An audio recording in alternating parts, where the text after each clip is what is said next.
கர்த்தருடைய பரிசுத்தம் ஸ்தோத்திரம். இந்த புதிய நாள் கர்த்தர் காண தந்த கிருபைகளுக்காக கர்த்தரை ஸ்தோத்திரங்க துதிக்கிறேன். உங்கள் போதகர் ஜெகத் பேசுகிறேன். இந்த நாளில் கர்த்தர் கொடுத்துக்க வார்த்தை சங்கீதம் 138 8வது வாக்கியம்.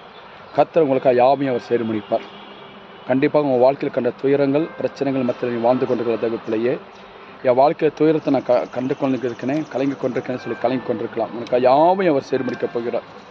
ஒரு வேளை வறட்சியை கண்டிருக்கலாம், ஒரு வேளை வனாந்திர வாழ்க்கையை நீ பார்த்துருக்கலாம், தடுமாற்றுள்ள சூழ்நிலையை பார்த்துருக்கலாம். நான் என்னடா செய்யப்பட்டு தவித்து கொண்டிருக்கலாம். அவனை பார்த்து கத்த சொல்கிறார், உனக்கா யாமையும் அவர் செய்து முடிக்கப் போகிறார். இந்த நாளில் கண்டிப்பாக ஒரு வெற்றியை கத்த தருவார். வனாந்திரத்தில் விடப்பட்ட ஆகார கூக்குள்ள கேட்டு அவர் சிறைப்பை திருப்பினப்படி உன்னுடைய சிறைப்பை திருப்ப வளவர நிற்கிறார். உனக்கா யாமையும் அவர் செய்து முடிப்பார். சங்கீதம் 138 படி கத்தர் நாள் ஆசிரிப்பார். இந்த வார்த்தையை தானிங்க, இந்த வார்த்தையை அனைவருக்கு ஷேர் பண்ணுங்கள்.